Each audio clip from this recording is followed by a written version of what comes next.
Judge Meredith Langford, a staunch racist who had long turned the law into a tool of oppression, ensuring that defendants of color were convicted before their trials even began.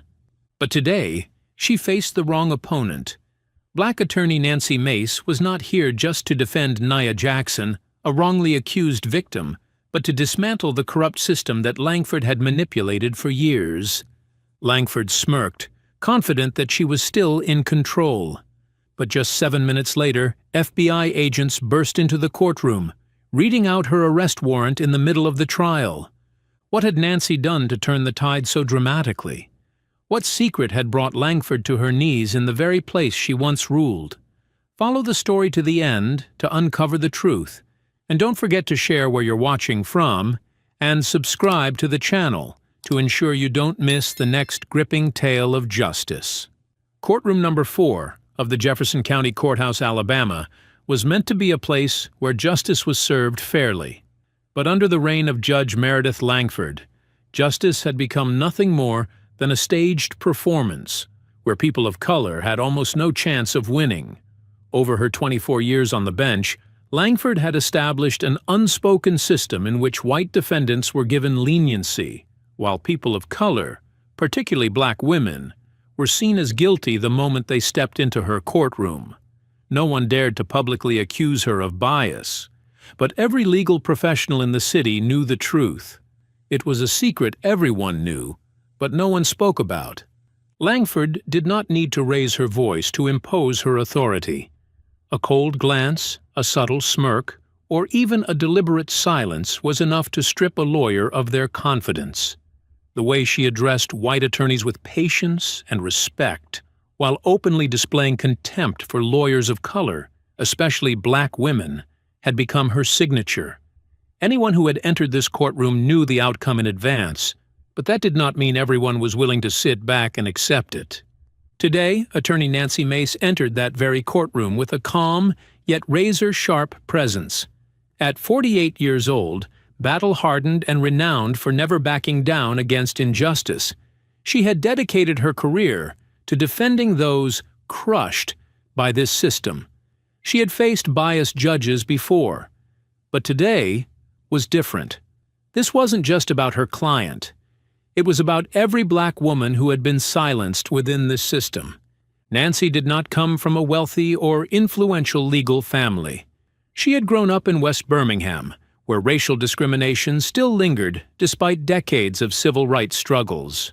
Her father was a mechanic, her mother a school teacher, and both had instilled in her the belief that justice was not just an abstract ideal, but something worth fighting for.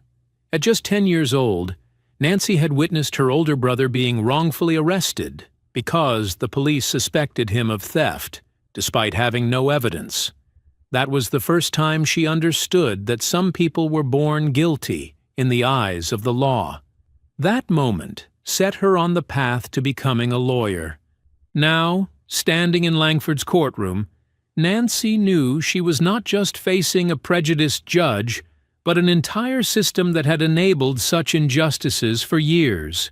Today, she was here to defend Nia Jackson, a young black woman on the verge of being wrongfully convicted for a crime she had never committed. At 26, Nia was accused of armed robbery at a convenience store, despite a complete lack of substantial evidence. No fingerprints, no security footage, no legally sound proof to tie her to the crime.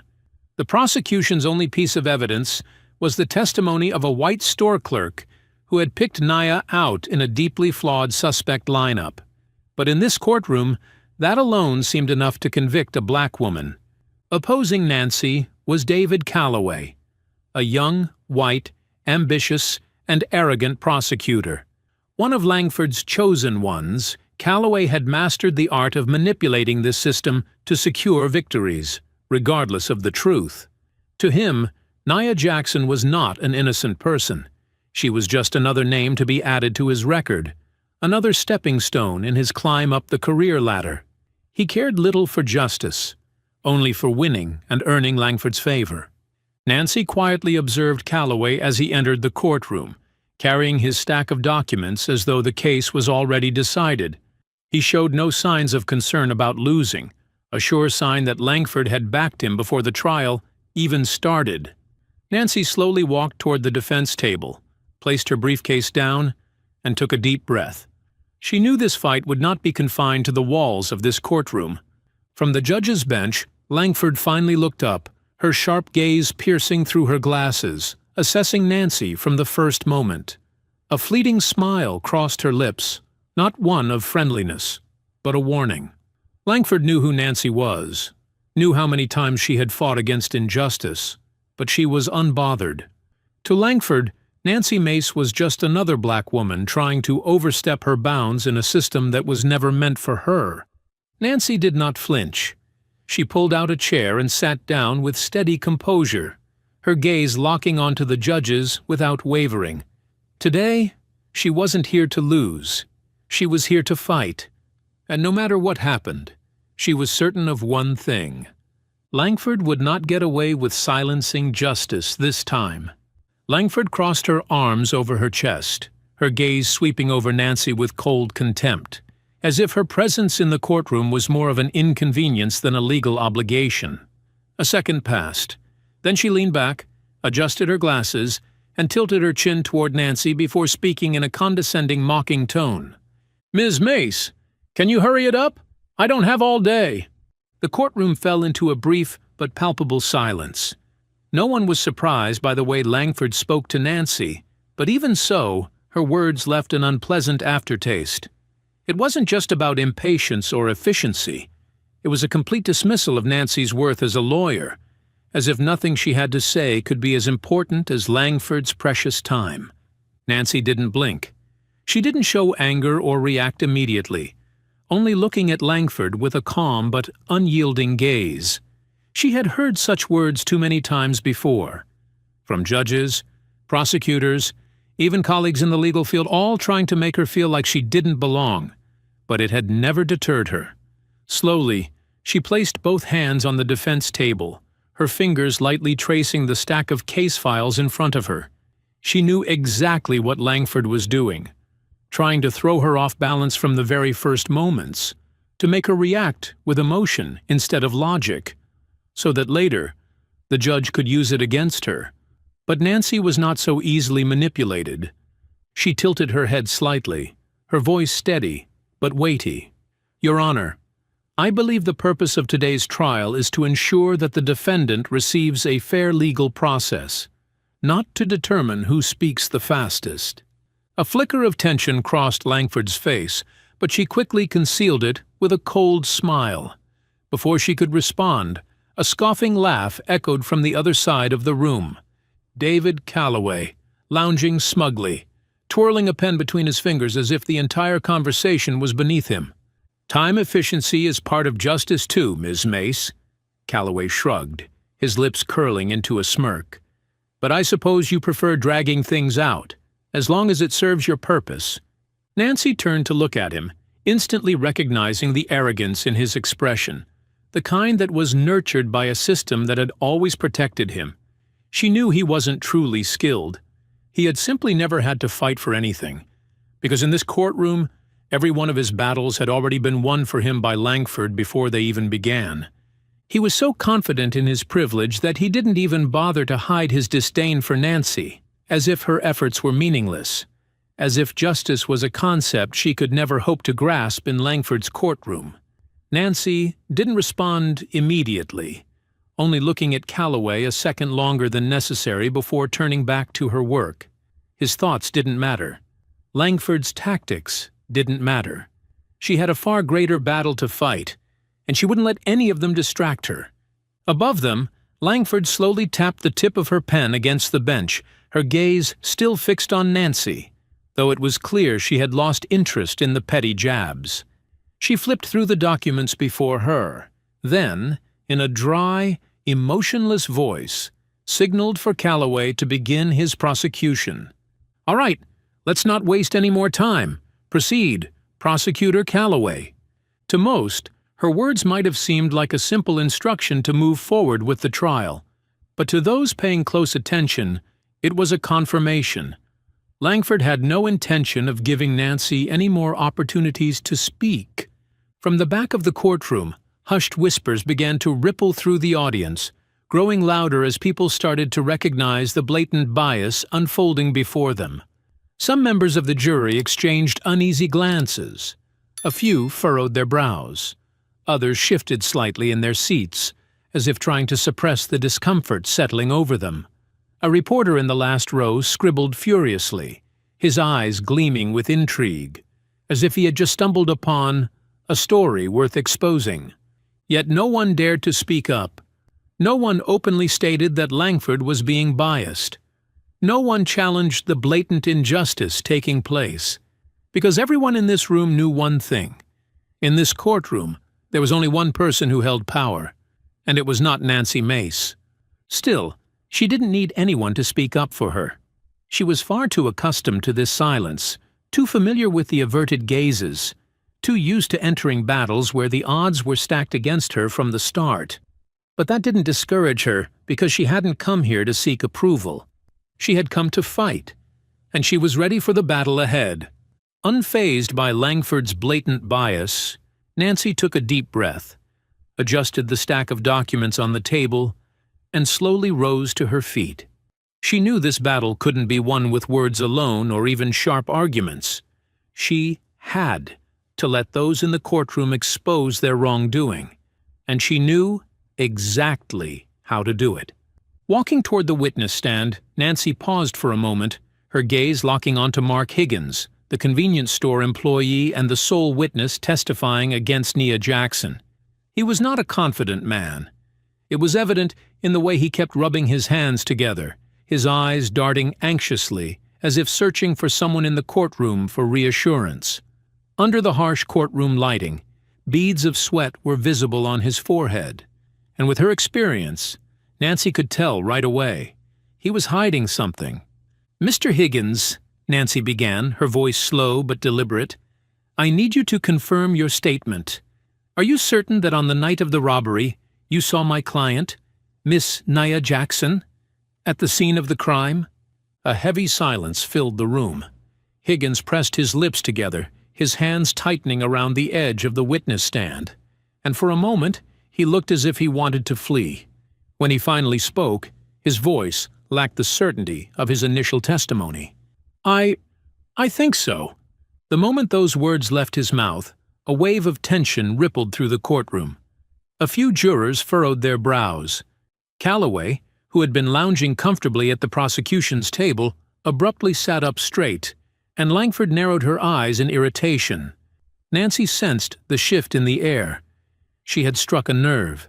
Seizing the moment, she stepped forward, her tone calm, yet cutting. "You think? Not that you're certain?" Higgins swallowed hard, his panicked eyes flickering toward the prosecution's table, where Calloway was glaring at him, signaling something unspoken. It was brief, but Nancy caught it. He had been pressured into his testimony. She took another step forward, lowering her voice as if sharing a secret. "Mr. Higgins, I understand that testifying in court can be intimidating. I just want to ensure that you truly saw what you claim you saw." Higgins parted his lips, about to respond, but before he could say another word, a sharp gavel strike echoed from the judge's bench.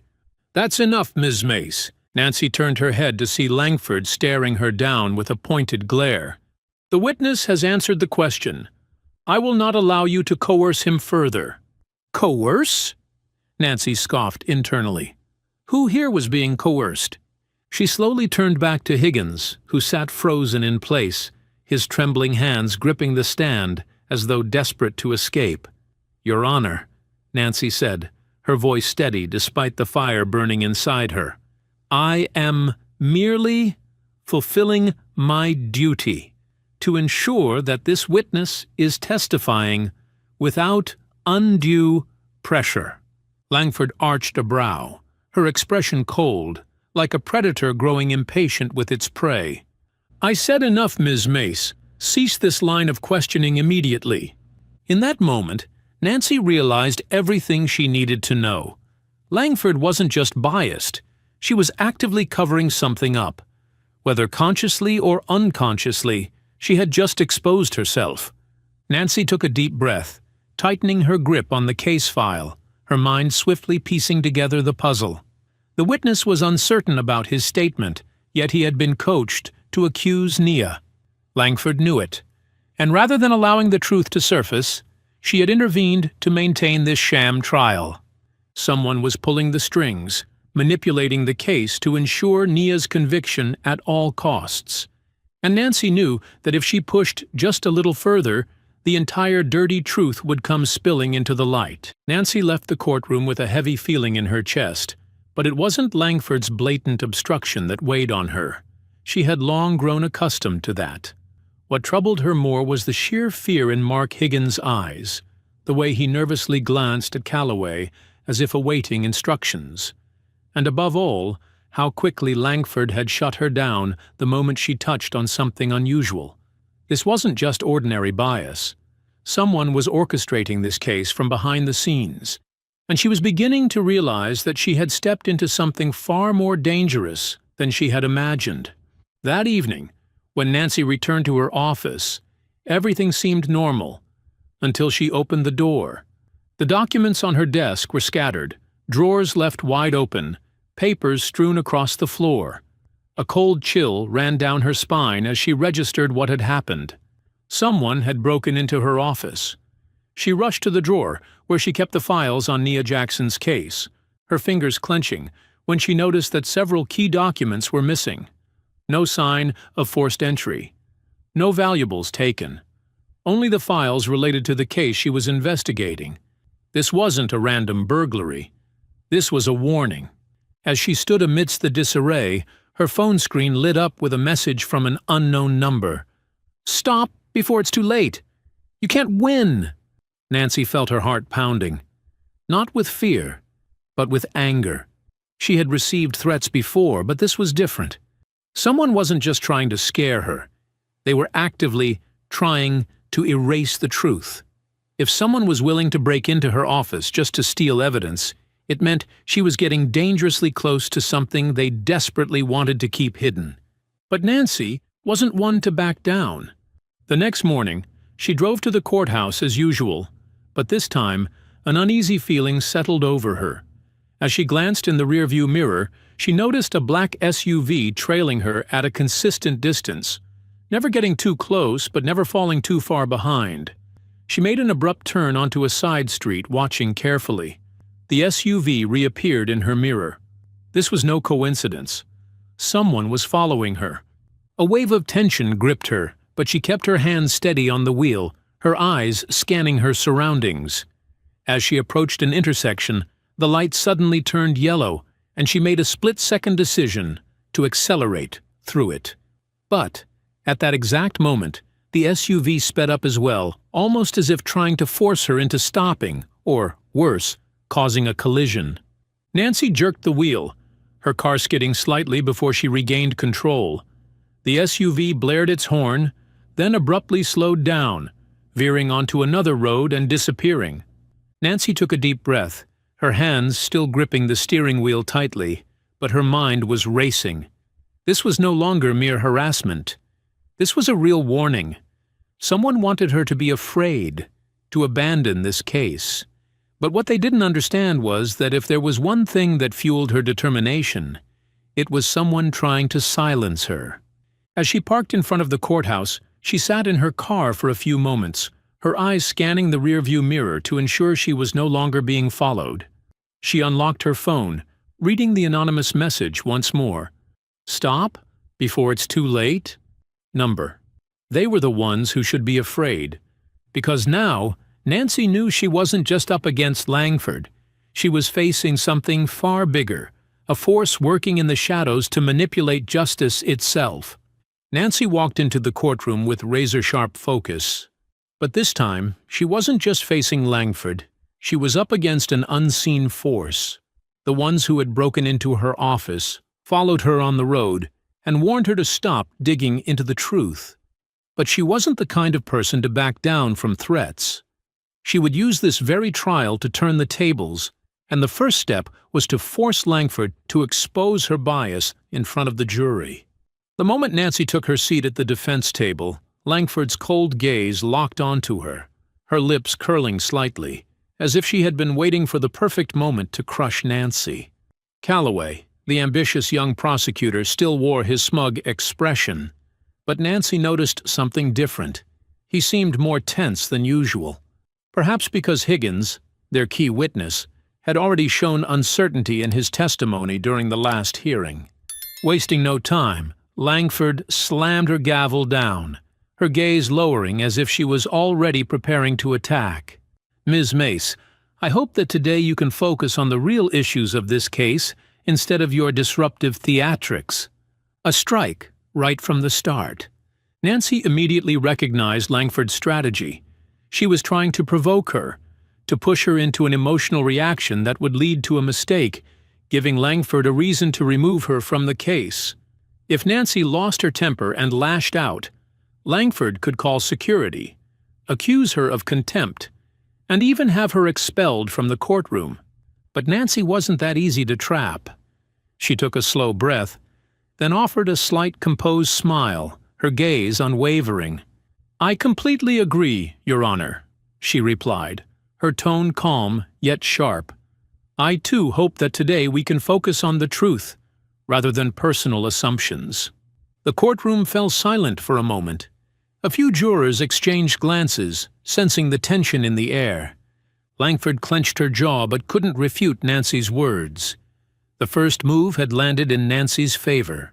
Sensing the shift in momentum, Calloway quickly stood up and called the next witness, a police officer who had arrested Naya.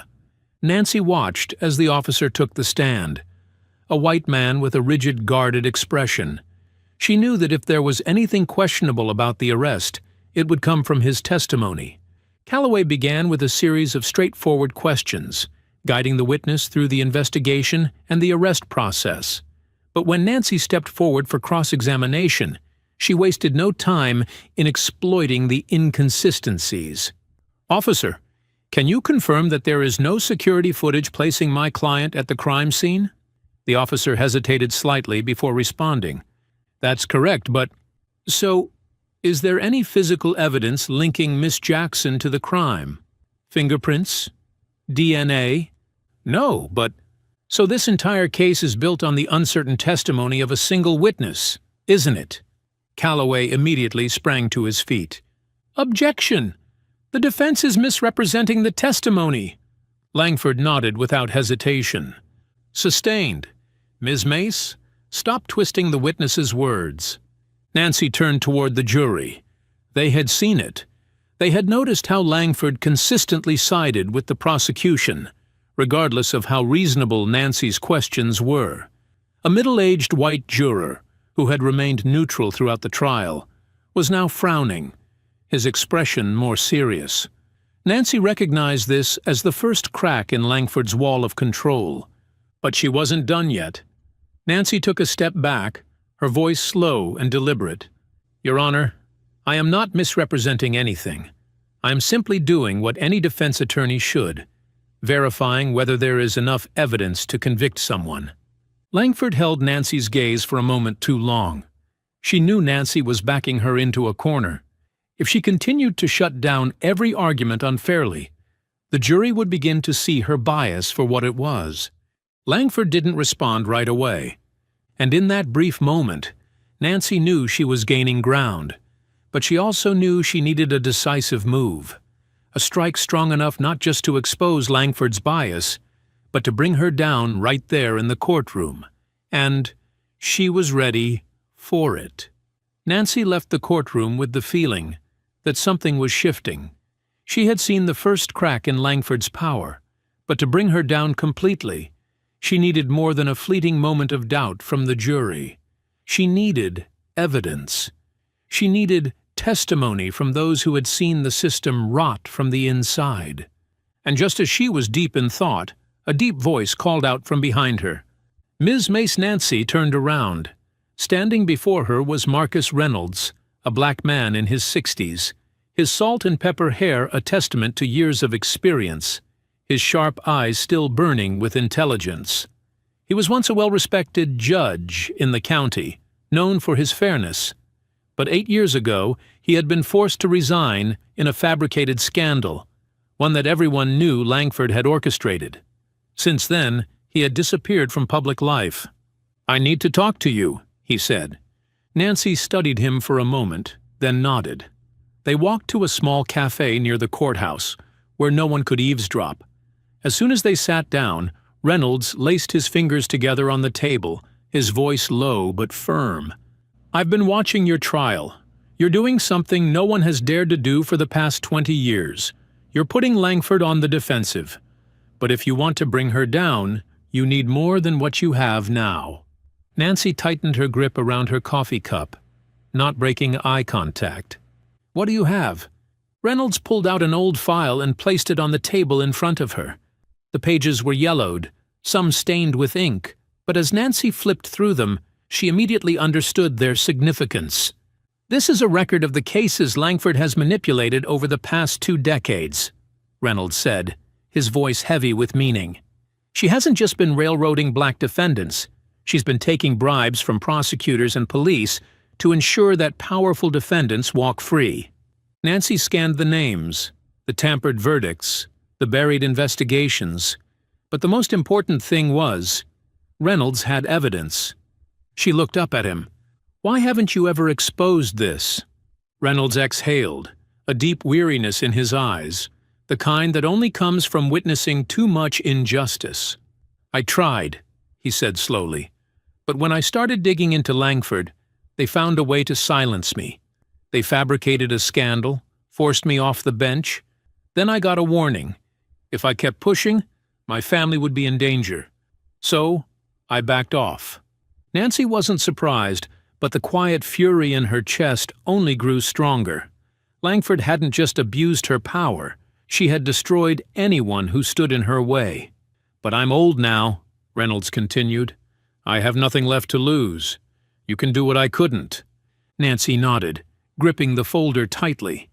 This was the piece she needed, but she knew it wasn't enough. She needed a witness, someone who had worked under Langford, someone who could testify in court. Reynolds studied her for a long moment before speaking. "There's one more person." Nancy tilted her head. "Who?" "Ellen Porter." The name made her pause. Ellen Porter had been Langford's court clerk for over a decade, but 2 years ago she suddenly resigned. No one knew why, only that she left in complete silence and had never spoken publicly since. Reynolds sighed, his expression somber. "She knows everything, but she's afraid." Nancy felt the adrenaline surge through her. If Porter agreed to testify, this wouldn't just be a courtroom battle anymore. It would become a federal investigation. But the real challenge was convincing her. Reynolds slid a small piece of paper toward her. Porter's address. "You'll have to convince her yourself." That night, Nancy stood outside a modest but well-kept house. When she rang the doorbell, it took a long moment before the door cracked open. A middle-aged woman with streaks of gray in her brown hair peered out cautiously. "Mrs. Porter?" The woman's eyes flickered with recognition, but then quickly turned to hesitation. "I can't help you," she whispered. Nancy didn't step forward, only stood there, her voice calm but firm. "I know you're scared, but I have documents from Marcus Reynolds. I know what you saw." Ellen gripped the doorframe, torn between slamming it shut or opening it wider. "I left all that behind. I don't want to go back." Nancy held her gaze. "But you still stay up at night, haunted by what you know. That means it never really left you." Ellen's hands trembled. "They'll come for me." Nancy nodded. "Maybe. But if you stay silent, they'll do this to hundreds more. How many years of your life did they take? Do you want them to keep taking more?" Ellen closed her eyes, breathing heavily. Then, finally, her shoulders slumped. "I'll testify." Nancy clenched her fists, but she didn't let her excitement show. She knew this was the turning point. She simply said one thing. If not now, then when? Ellen Porter sat across from Nancy in her small apartment, her hands gripping a cup of tea as if it were the only thing keeping her steady in the storm ahead. From the moment she agreed to testify, the air in the room had thickened. Both of them knew that once this door was opened, It could never be closed again. Her hands trembled slightly as she reached into an old handbag, pulled out a USB drive, and placed it on the table. Her eyes flickered between fear and resolve. "I've kept this for 2 years," Ellen said softly, her voice unsteady but firm. "I didn't dare destroy it, but I was too afraid to give it to anyone. But if there's anyone who can use it to put an end to this, it's you." Nancy stared at the small device on the table, realizing that this could be the decisive piece of evidence, the final puzzle piece she needed to not only take down Langford, but also unravel the entire web of corruption surrounding her. She picked up the USB, her gaze sharp as a blade, and asked gently, "What's on it?" Ellen swallowed hard, her fingers clutching the hem of her sleeve. "A recording," she whispered. "A conversation between Langford and a prosecutor. I don't know who recorded it, but someone sent it to the courthouse as a warning. Only Langford found out before anyone could listen to it. I was lucky to get a copy before she destroyed it." Nancy felt her heartbeat quicken, though she kept her face calm. "What does it say?" Ellen took a deep breath and spoke, each word carrying the weight of a damning truth. "Langford accepted bribes to convict black defendants. Not once, not twice, many times." A surge of adrenaline coursed through Nancy's veins. This was it. The smoking gun. Langford wasn't just biased. She was selling justice for money and power, throwing innocent people into prison simply because they lacked the means to fight back. This wasn't just enough to remove her from the bench. It was enough to put her in the same prison she had unjustly sentenced others to. Nancy didn't hesitate. She immediately copied the files from the USB to her secured hard drive and sent them through an encrypted channel to an FBI agent she trusted. Her message was brief. "This is what you need. Act before she has a chance to cover it up again." After hitting send, Nancy leaned back in her chair, closing her eyes for a brief moment. The battle was reaching its climax. Meanwhile, in Langford's office, the tension was just as suffocating. Judge Meredith Langford sat behind her mahogany desk, her grip tight around her phone as reports from today's trial flooded in. One of her allies within the justice system had sent her a warning. Jurors were beginning to waver. Worse, someone was digging into her past. Langford felt a slow, simmering rage build inside her, but instead of losing her composure, she leaned back in her chair, narrowing her eyes. "Ms. Mace," she murmured the name like a curse, idly twirling an expensive fountain pen between her fingers. She had crushed her opponents before. She would do it again if necessary. But this time, something felt different.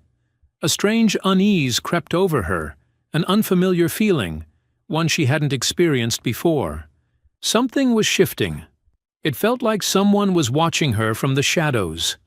Like a storm was brewing, one she could no longer control. Langford picked up her phone and dialed a familiar number. When the person on the other end answered, her voice was cold, devoid of emotion. "Take care of her." But this time, she had underestimated Nancy Mace. Because Nancy wasn't just planning for the trial. She was planning for Langford's downfall. The atmosphere in the courtroom was more tense than ever. Nancy could feel it. The weight in the air, the way everyone sitting in this room knew something was off, but didn't dare say it out loud. Doubt was creeping in, slowly but surely, and it was making Langford uneasy. Nancy took a deep breath, steadying her voice before standing up. "Your Honor, I move to dismiss this trial immediately due to a severe violation of evidence disclosure rules." Her words fell like an earthquake, shaking the courtroom. Some jurors glanced at each other. Others adjusted in their seats, suddenly paying closer attention. One of them, a middle-aged blonde woman, furrowed her brows, while the white male juror, whom Nancy had been watching from the start, tilted his head slightly, hesitation visible on his face. Nancy didn't rush. She let the weight of her words settle, allowing everyone to feel the gravity of the moment. But as she expected, Langford didn't let the silence linger for long. "Ms. Mace, do you think you're that clever? Langford's voice was cold, but it lacked the usual arrogance. She leaned back in her chair, crossing her arms as if trying to appear in control. But Nancy saw it, a flicker of tension in her eyes, a crack in the mask. Nancy remained still, unshaken, refusing to react impulsively. "This is a courtroom, not a stage for your cheap theatrics," Langford continued, her tone sharper now, like she was trying to push Nancy into a defensive position. "Your motion is denied. The trial will proceed." Nancy knew this was a pivotal moment. If she reacted too strongly, Langford would exploit it to regain control. But if she held steady, she could force Langford into exposing herself. So she didn't speak right away. Instead, she inhaled slowly, then walked back to the defense table, placing both hands on its surface before looking Langford straight in the eye. "I don't think I'm smarter than anyone here." The room fell into a dead silence. "But I do believe that justice will always come to light, no matter how much someone tries to bury it." Her words rang out like a tolling bell, reverberating through the room. The jury felt it. Nancy could see the change in their expressions, especially the middle-aged juror she had been watching. His hand clenched into a fist, his eyes sharper now, no longer indifferent. Those who once trusted Langford were now questioning her. Langford realized it too, and for the first time, she couldn't hide her irritation. She was losing control. "I will not allow you to derail this trial with baseless accusations," Langford snapped, as if trying to shut the conversation down before it could go any further. But Calloway, the once confident prosecutor, was no longer sitting comfortably. He had shifted forward slightly, his eyes narrowed, not at Nancy, but at Langford. Nancy saw it, and she knew she had caused an irreparable fracture. But she wasn't done. She turned to the jury, walking slowly past their seats, letting them think. She didn't need to say much, because the jurors were already questioning everything. What they had just witnessed could not be ignored. A defense attorney demanded a mistrial due to evidence violations. A judge immediately dismissed it without review. A prosecutor did not argue against the motion. Nancy could feel the jury piecing it together. If Langford were truly impartial, why was she so quick to reject Nancy's claim? If this case was legitimate, why was there so much tension in the room? If justice was truly being served, why was no one willing to hear the defense out? Langford was losing her grip, and Nancy knew it. She turned back toward the defense table, standing tall, her voice steady yet razor-sharp. "I will continue to fight for justice, even if someone tries to strangle it." Langford slammed her gavel down, but this time, the sound didn't carry the same authority. Nancy knew that Langford was trembling, but she still had no idea what was coming for her, because the FBI now had the most crucial piece of evidence. The trial was reaching its breaking point, and there was nothing Langford could do to stop it. The echo of Langford's gavel had barely faded, yet the tension in the courtroom remained suffocating. Nancy stood firm, her gaze steady and ice-cold, though she knew deep inside that the battle was nearing its end. Her eyes flickered toward the heavy double doors at the back of the room, as if she could sense the storm that was about to break. And then, it happened. The courtroom doors burst open with such force that everyone flinched. Two men in black suits strode in, their federal badges gleaming under the overhead lights. Their sharp eyes swept across the room before locking onto the judge's bench. The room fell into an absolute silence. No one moved. No one even dared to breathe. Only the sound of the FBI agents' measured, deliberate footsteps filled the space, stomping through the oppressive atmosphere of a crumbling authority. Langford sat up straight, her hands instinctively gripping the edge of her bench. No matter how much she tried to mask it, the panic in her eyes betrayed her. "What is the meaning of this?" Her voice no longer carried its usual sharpness. It was laced with something else, a trace of urgency, a hint of fear. One of the agents stopped directly in front of the bench, pulling a thick file from the inside of his coat. He opened it slowly, deliberately, as if the weight of each page could crush the entire courtroom. "Judge Meredith Langford, the agent said in an unwavering tone that left no room for negotiation. "You are under federal arrest on charges of bribery, obstruction of justice, abuse of power, and severe violations of civil rights." The courtroom erupted. Jurors gasped, some leaning forward in disbelief. Prosecutor Calloway froze, his face draining of color, his hand gripping the table as if clinging to the last vestiges of power. In the back rows, reporters sprang into action, some pulling out their phones, fingers frantically tapping on screens, knowing they had just witnessed history unfold before them. But amidst the chaos, one person remained motionless. Nancy Mace stood still, her gaze never leaving Langford, as if this was a moment she had envisioned 100 times. And now, it had finally become reality. Langford blinked once, then twice, as if her brain was struggling to catch up with what had just transpired.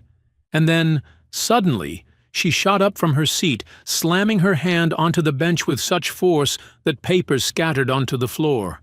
"This is a mistake!" She spat out each word, but her voice no longer carried the authority it once did. It was soaked in desperation. "I am presiding over a court. This is an obstruction of justice. I will not leave my position." The agents remained unfazed. Their expressions didn't shift. "You have the right to remain silent," the agent continued, his tone unaffected by Langford's outburst. "Anything you say can and will be used against you in a federal court." Langford opened her mouth to protest, but the second agent had already stepped onto the bench, reaching for a pair of metal handcuffs at his belt as he moved toward her. The entire courtroom held its breath. Langford took a step back, as if she truly believed she could escape this moment.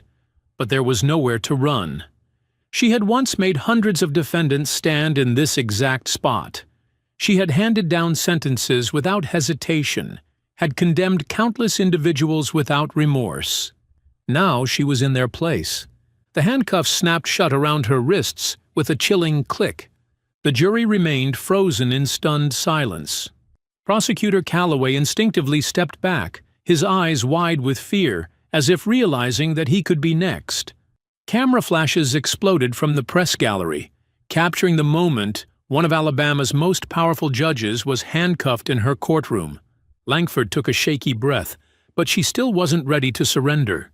She turned, her eyes burning with fury, locking onto Nancy. "It was you," she hissed, her voice low and ragged with hatred. "You did this." Nancy did not flinch. She met Langford's gaze, her voice calm, yet weighted with every ounce of truth that had brought them to this moment. "No," she replied steadily. "You did this to yourself." Langford said nothing more. She was escorted down from her bench, her steps heavy, her authority shattered. As she was led toward the exit, a courtroom officer stood by the door, an officer who had once obeyed her every command in silence.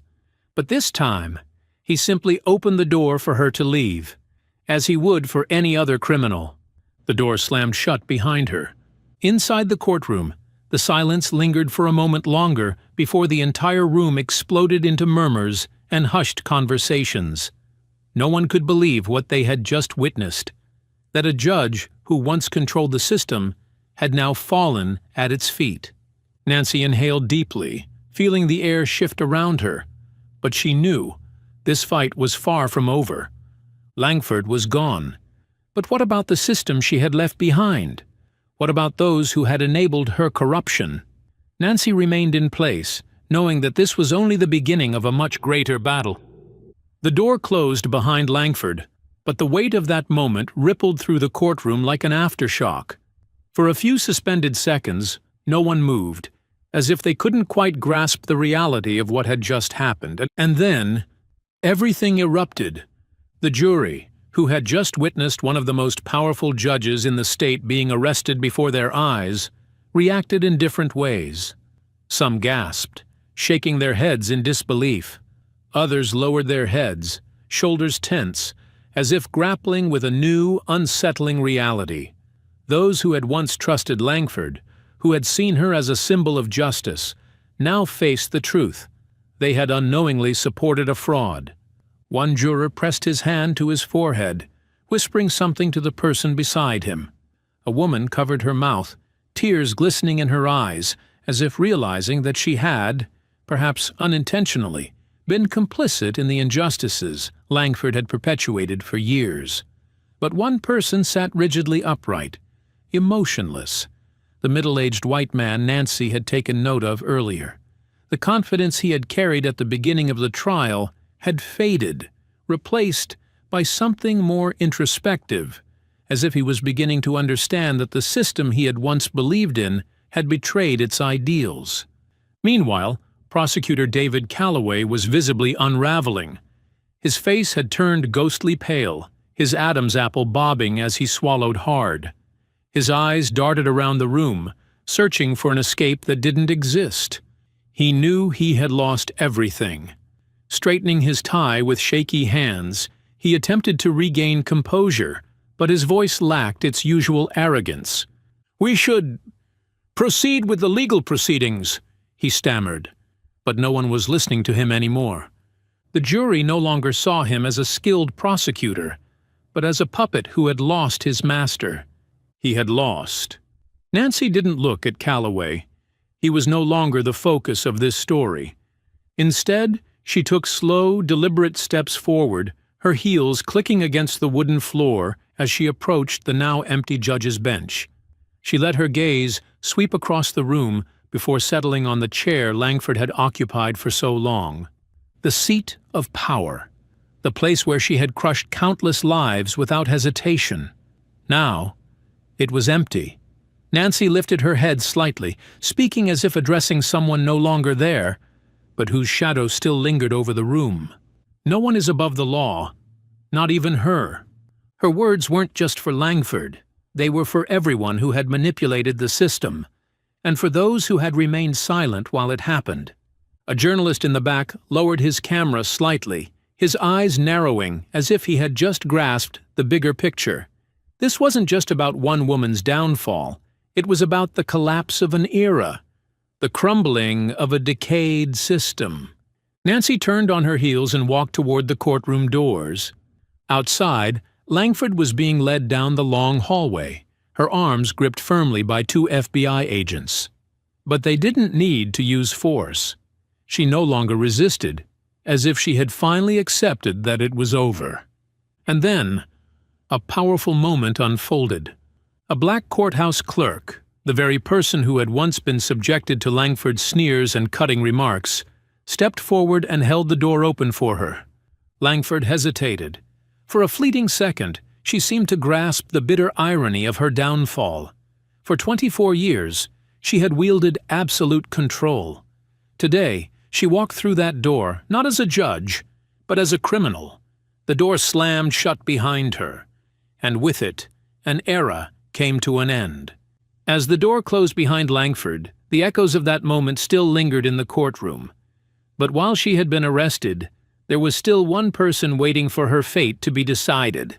Nia Jackson, the woman who had been trapped by this system for too long, a victim of corruption and discrimination at the hands of those in power. Nancy took a deep breath, steadying herself. She couldn't stop now. Justice had not yet been fully served. Minutes later, a replacement judge was appointed, Judge Robert Ellis, a man with salt-and-pepper hair, sharp but fair eyes, known as one of the last few honorable judges in the system. He stepped onto the bench, his gaze scanning the room, before lingering for a moment on the jury, who were still in shock from what had just transpired. Then he turned to Nancy. "Attorney Mace, do you have anything to present?" Nancy stood immediately, her voice calm yet powerful, each word cutting through the heavy silence like a blade. "Your Honor, I formally request that all charges against the defendant, Nia Jackson, be dismissed. This trial was manipulated from the start by Judge Langford.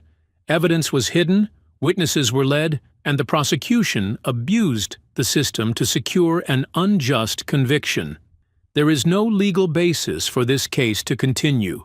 If justice is to mean anything in this courtroom today, then Nia Jackson cannot be tried under such grossly tainted circumstances." No one spoke. Calloway started to open his mouth to object, But when he glanced at the jury, who had already lost all faith in this case, he knew that anything he said now would only hurt him further. He shut his mouth, his face filled with defeat, knowing that this battle was over. A long silence followed. Judge Ellis looked down at the case files, then up at Nia Jackson, who sat quietly, her hands clenched together in her lap as if she no longer dared to hope for a miracle. Then he nodded, slowly but firmly. All charges dismissed. The defendant is free to go. Nia froze, her eyes widening as if she couldn't believe what she had just heard. She turned to Nancy, seeking confirmation that this wasn't just a dream. And then she broke down in tears. Tears streamed down her face, not of pain, but of relief, of the overwhelming weight she had carried for so long finally lifting off her shoulders. She covered her mouth, her shoulders trembling, as though the world had just opened up for her again. Nancy stepped closer, placing a reassuring hand on Nia's shoulder. Her gaze softened, though the fire within her remained strong. Justice has been served, not because of the system, not because of those in power, but because people were willing to fight for it. Nia nodded slightly, tears still flowing, but for the first time in a long time, she smiled. A smile of someone who had finally been seen as a human being, not just another statistic in the prison system. Nancy gave her shoulder a gentle squeeze before standing up, her gaze fixed forward. She knew this was not the end. There were too many cases left, too many people like Nia still waiting for their chance to prove their innocence. But today, she had won a battle, and tomorrow she would fight again. As Nia stepped out of the courtroom, finally free after years of being trapped in an unjust system, Nancy stood there watching her, feeling satisfaction, but not relief. She had fought to reclaim justice for one person, but she knew this was only a small victory in a much larger war. Langford had been arrested, but the system she had manipulated remained. One trial could collapse, one judge could be taken down, but decades of wrongful rulings, hundreds of people like Nia, were still sitting in prison cells, still waiting for their chance to be heard. Outside the courthouse, the media frenzy erupted. Reporters crowded in, throwing questions from every direction. Will Judge Langford serve time in prison? What will happen to the cases she presided over? Is this just the tip of the iceberg? Nancy didn't answer. She simply walked through the crowd, past the flashing cameras, past the deafening voices. Her mind was already elsewhere. 2 weeks later, a special hearing was convened to investigate every case Langford had presided over. Wrongful convictions began to be reviewed, and those who had been unjustly sentenced finally had a chance to tell their stories. The FBI dug deeper, uncovering a vast web of corruption, and with each passing day, more names surfaced: judges, prosecutors, police officers who had protected the system for their gain. Nancy watched it all unfold, but she had no time to celebrate. This fight was far from over. One late evening, in her dimly lit office, the glow of streetlights cast long streaks across her desk. Papers were scattered everywhere, evidence of the many cases she was pursuing. But for now, all of them were set aside. In front of her sat a fresh case file, another wrongful conviction, another name waiting for justice. Nancy sat still for a moment, her fingers grazing the edge of the file. The names inside were unfamiliar, but the story was all too familiar. Another defendant of color, another system that had turned against them from the moment they stepped into the courtroom. Another judge repeating the same history that Langford had written. She took a deep breath, her eyes scanning the case summary. She had already made her decision. Her battle wasn't against one person. It was against an entire system, and she would not stop until justice was no longer a privilege for the powerful, but a right for all. Nancy lifted her head, determination burning in her gaze, and reached for the file. The door opened once again.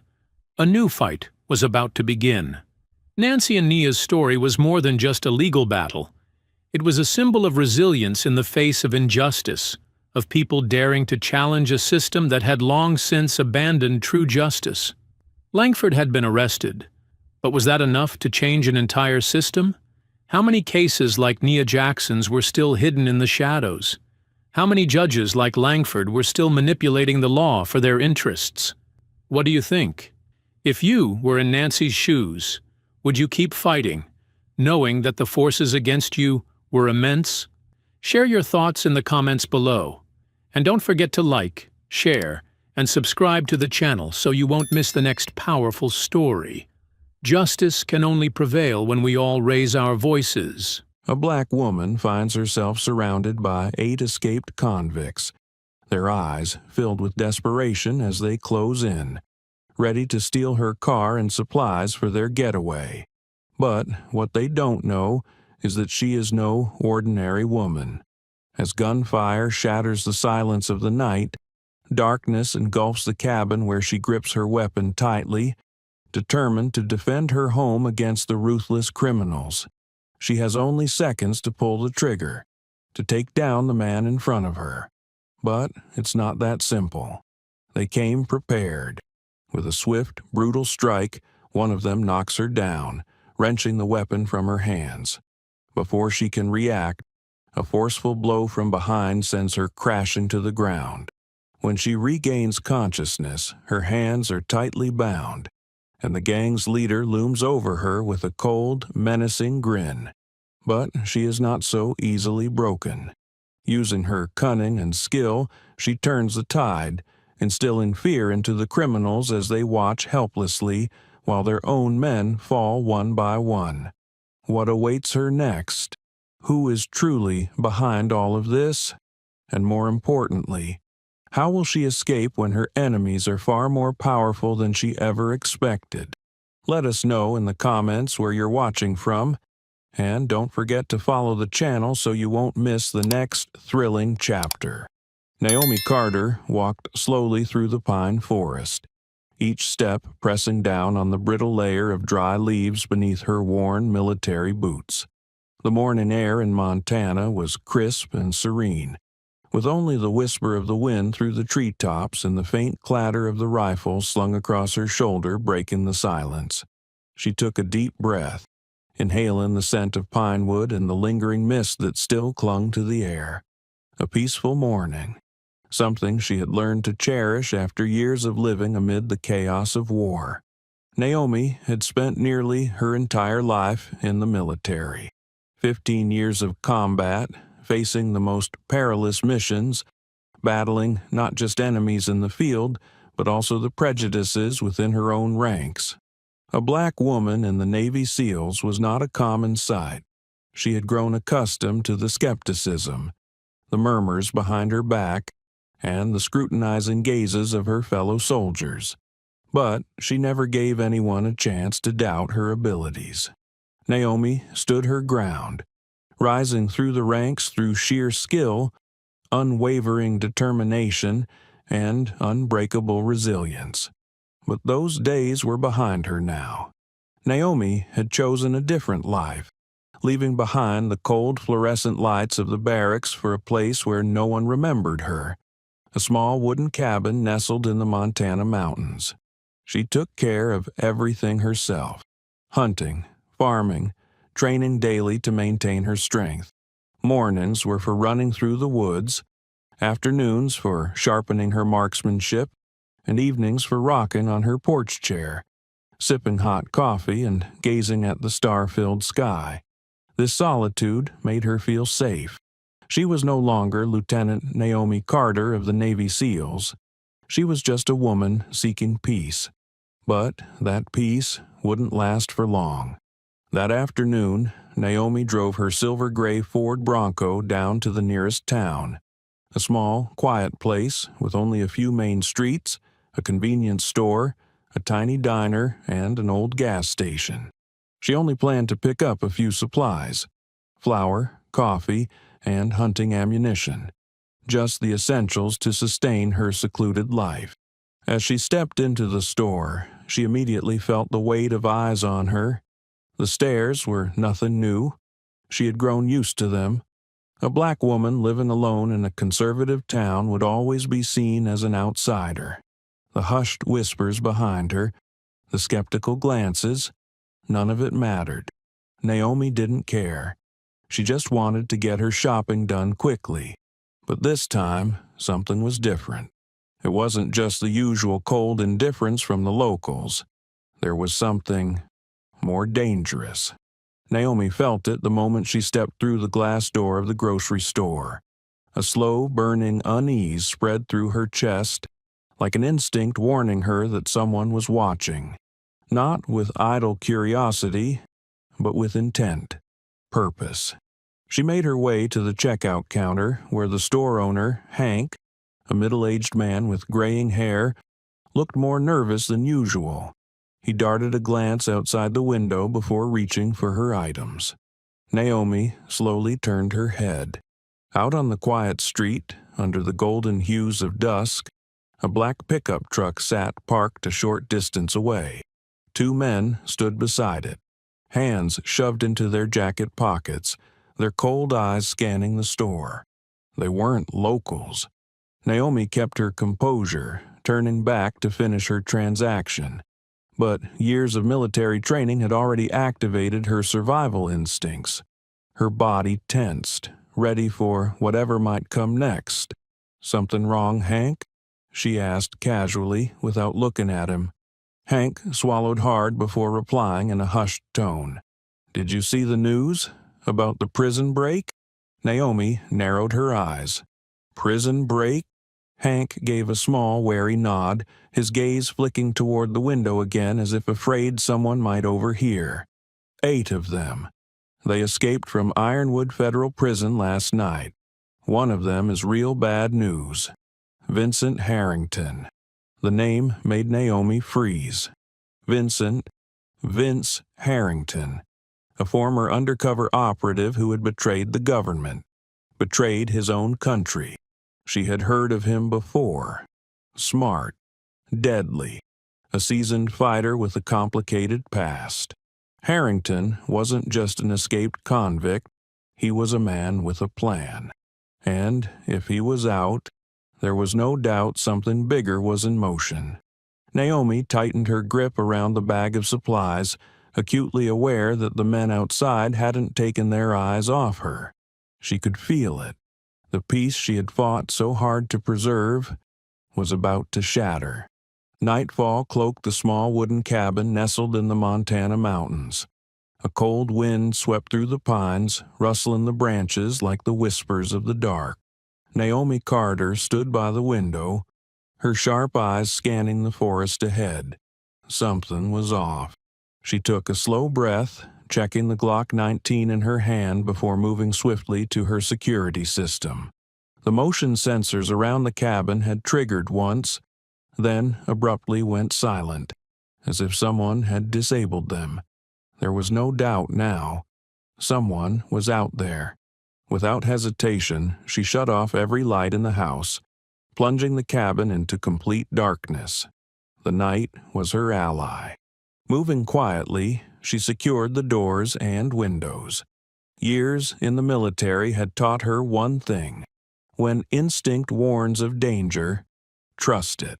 She crouched low, drawing a military-grade knife from her belt, pressing herself against the wall near the window. Controlling her breath, she closed her eyes for a moment, focusing on every sound outside. Footsteps. At least 5, maybe 6 men moving around the cabin. These weren't lost travelers. They had a purpose. Naomi flicked off the Glock's safety, ready for a fight. Outside, 8 shadowy figures moved carefully through the trees. Vince Harrington, the leader of the escaped convicts, raised a hand, signaling his men to stop. "This place is perfect," he murmured, his gaze sweeping over the small but sturdy cabin. They had been on the run for 2 days, dodging police checkpoints. Food was scarce, water nearly gone, and the mountain cold was wearing them down. A place like this, far from town, likely stocked with supplies, maybe even a vehicle, was the ideal hideout. Vince turned to Eddie Rawlins, a towering brute built like a slab of stone. "What do you think?" Eddie smirked, glancing at the cabin. "It's just a little house. Nothing to worry about. We go in, take what we need, and get the hell out." None of them knew that inside that cabin was a woman who had faced horrors far worse than these prisoners. Naomi pressed against the wall, her breathing slowed, ears sharpened. At least 3, maybe 4 men were stealthily approaching her cabin.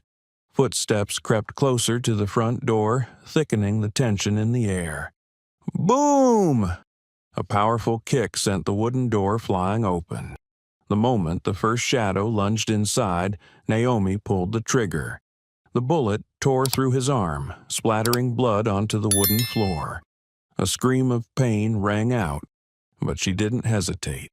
She stepped back swiftly, gun aimed straight at the entrance, waiting for the next intruder. 1 second, 2 seconds, 3. No one else charged in. A curse broke the silence outside. Shit, she's got a gun. They hadn't expected anyone inside. The shock made them hesitate. Naomi seized the opportunity. She bolted into the bedroom, slid to the floor, and reached under the bed for her Remington 870 shotgun. They thought she was prey. They didn't realize she was the predator. But Vincent Harrington wasn't a fool. He signaled to his men, "Throw in the smoke." Naomi heard the shattering of glass before she could react. A thick, stinging smoke flooded the cabin, burning her eyes and choking her lungs. She covered her mouth, struggling to keep calm through the fit of coughing. They had come prepared. They wouldn't rush in recklessly anymore. She tried to retreat toward the back door, but a massive figure lunged at her from the side. Thud! A crushing force slammed into her ribs. Naomi was hurled across the room, crashing hard onto the floor. A sharp pain erupted in her side. She tried to roll away, but an enormous weight pinned her down. Eddie Rawlins. A giant of a man, over 2 meters tall, weighing more than 130 kilos. "Relax, sweetheart," he sneered, his voice raspy, breath reeking of cigarettes and alcohol. "We just want a place to stay. Why fight it?" Naomi clenched her teeth, struggling, but Eddie was like a living boulder, locking her wrists in an iron grip. She tensed, ready to strike, but footsteps creaked against the wooden floor. Vincent Harrington stepped inside. He calmly picked up her gun, his gaze sweeping over her with mild surprise. "You're impressive," Vince said, his tone smooth but edged with danger. "But don't make this harder than it needs to be." Naomi glanced around. She was pinned down, outnumbered, but a thought flickered in her mind. They didn't know who she was. She lowered her eyes, feigning surrender. But inside, a plan was already forming. This fight wasn't over. The truck rattled as its tires crunched over the rough, uneven path cutting through the dense jungle. Naomi lay on the truck bed, her hands bound behind her, head tilted to the side as if unconscious. But behind her, barely closed eyelids, she was watching, memorizing every detail, every face. Vincent Harrington, the leader, calculating and composed. He maintained an air of calm, but Naomi noticed the ever-present wariness in his eyes. He never truly trusted anyone. Eddie Rawlins, the brute who had taken her down. A man who favored violence and acted on instinct rather than thought. Liam Cross, slim, cunning, his eyes always darting as if constantly weighing his next move. Jonas Jace Mendez, the last of them, shorter than Liam but solidly built. His face was set in a deep scowl, clearly uncomfortable with the situation. Naomi remained still, listening. "Damn it, why the hell did we bring her?" Jace muttered. "I thought we just needed the truck and supplies." "Are you stupid?" Liam sneered. "She's a hostage. The cops will be all over this area, but with a woman in the truck, we can slip past them." "I don't like this," Jace grumbled. "We had a plan. And now what? Dragging along a prisoner just makes things messier." Naomi didn't need to see him to know he was casting a suspicious glance toward Vince, and that was exactly what she needed. A crack in their unity. "Shut up," Vince ordered, his voice low and commanding. "We need to reach the border. I don't want to hear any more complaints." No one spoke after that, but the air inside the truck had shifted. Naomi could feel it, the underlying tension. She knew that in a group of fugitives, loyalty was a luxury. A single seed of doubt could grow into betrayal, and she would be the one to cultivate it. She stirred slightly, letting out a weak groan as if she had just regained consciousness. Eddie turned toward her, smirking. "Well, look who's awake." Naomi blinked a few times, feigning confusion before narrowing her eyes at Vince. "You really think you can outrun the cops that easily?" she rasped. Vince stared at her, silent, weighing his thoughts. Naomi knew she had just planted a seed of doubt, and if she played this right, it would take root, splintering them apart from within. Sunlight filtered through the dense canopy as the truck rolled to a stop on a narrow dirt path. The deep forest was eerily quiet, with only the distant calls of birds and the soft rustling of leaves in the wind breaking the stillness. Vince signaled for the group to get out, then yanked Naomi down, forcing her to walk with them. "Hold here for a bit. I don't want anyone bleeding out before we reach our destination," Vince ordered, his sharp gaze landing on Tyler Quinn, a prisoner grimacing in pain from a wound on his shoulder. Blood had already soaked through the fabric of his shirt, his expression twisted with agony. "You!" Vince snapped at Naomi, jerking his chin toward Tyler. "Patch him up. Try anything stupid, and I'll deal with you right here." Naomi let out a slow breath and nodded. This was her chance, to observe them more closely. She knelt beside Tyler, pulling a roll of bandages and a small knife from her backpack. Purposefully making her hands tremble slightly, she gave the illusion of fear, of weakness. But in reality, she was watching, listening, analyzing every word, every movement of the men around her. "This is going to hurt," she warned, pressing down on the wound. Tyler hissed in pain, cursing as she applied pressure to the torn flesh. "God damn it! Watch it," he growled through gritted teeth. "If you want to live, shut up," Naomi said coldly. As she worked, she took stock of her surroundings. Liam was inspecting his gun with his head down. Jace was scanning the area, tense and on edge, while Eddie stood close to Vince, awaiting orders. No one was really paying attention to her. "Hey, Vince," Liam spoke up, his voice edged with doubt. "You sure this place is safe? I don't like staying put for this long." "Relax," Vince replied, his tone calm but commanding. "We need to rest. Once night falls, we cross the border." Naomi lifted her eyes subtly, observing Vince. He wasn't just a fugitive on the run. He had a plan. That made him dangerous.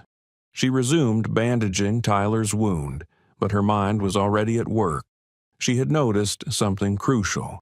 This group wasn't entirely united. Liam didn't fully trust Vince. Jace was anxious and easily rattled. If she could sow doubt between them, she could turn them against each other. And once this group fractured, one by one, they would fall. But first, she had to wait for the perfect moment. The truck rolled to a stop beside an old roadside fuel station. The area was deserted, with only a small gas station and a dimly lit convenience store casting weak light from inside. The sky had darkened, signaling a long night ahead.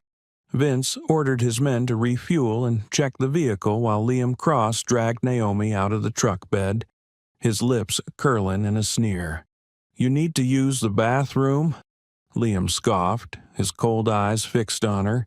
"Fine, but don't try anything. Just because you were in the military doesn't mean you can escape."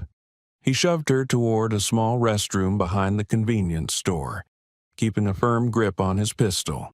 Naomi noticed his arrogance. Vince might have been sharp, but his men weren't nearly as careful.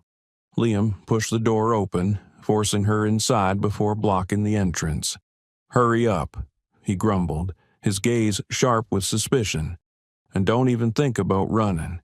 I've dealt with tougher ones than you, and in the end, they all—" He never finished that sentence. Naomi spun on her heel, striking his knee with a vicious kick. Liam let out a guttural roar of pain, stumbling backward. But she wasn't done. She seized his wrist, twisting it hard. A sharp crack echoed through the small space, and his pistol tumbled to the tiled floor.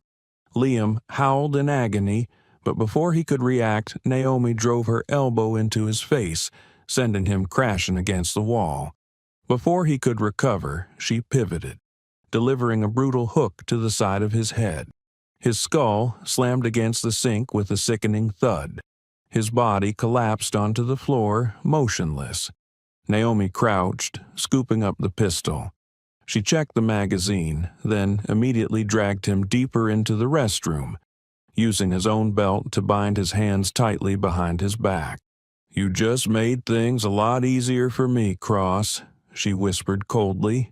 She checked the exit, swiftly slipping out of the restroom and melting into the shadows behind the store. She couldn't run yet. Vince's crew would immediately notice someone missing.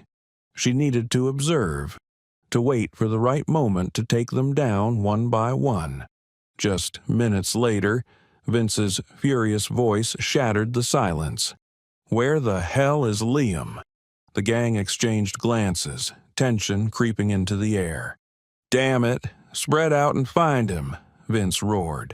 Naomi remained hidden in the darkness, watching. Panic had begun to seep into the group. The cracks in their trust were forming. She had planted the seed of chaos. And this was only the beginning. For a brief moment, silence cloaked the fuel station. Then, "Where's Liam?" Vince's voice rang out again, sharper, more impatient. The crew turned to one another, confusion flashing in their eyes. The first reaction was surprise, but within seconds, it twisted into something else. Worry. "He was just here," Jace muttered, his gaze darting around. "Shit. Don't tell me that, woman," Eddie hissed, ripping his gun from its holster, scanning the area. Vince clenched his jaw, fists tightening. His eyes burned with frustration as they swept the station. Spread out. He couldn't have gone far. The men scrambled, scattering in different directions. Tyler rushed toward the back of the gas station, gun ready. Jace and Eddie split up, circling the parked cars, calling Liam's name over and over. "Liam, damn it, answer me." Silence. And then, bang! A gunshot erupted from the small restroom behind the station. "Shit! Something's wrong!" Jace yelled, sprinting toward the sound. The tension ignited like a powder keg. The crew erupted into chaos, their frantic shouts filling the night. Guns were drawn, safeties clicked off. From her hidden vantage point, Naomi watched it all unfold. They were unraveling. They were losing control, convinced that Liam had escaped them, completely unaware that she had already taken him down with ease. Her plan was working, and this was only the beginning. Nightfall draped the forest in an eerie stillness, the only movement coming from the flickering flames of the convicts' campfire, casting restless shadows across their tense faces. Naomi sat on the ground, her hands bound tightly behind her, yet she showed no sign of fear. The tension among the criminals was mounting by the minute, exactly what she needed. Vince stood at the center of the camp, his gun gripped firmly, his sharp gaze sweeping over his men. "Listen up," he growled, voice edged with warning. "She's not just some ordinary woman. If we let our guard down, We'll be dead before we even reach the border." Naomi remained silent, her expression unreadable, but her mind was at work. She could see the growing doubt slithering its way through the group. Liam's disappearance had rattled them. Chaos was already taking root. A little more pressure, and they would tear each other apart.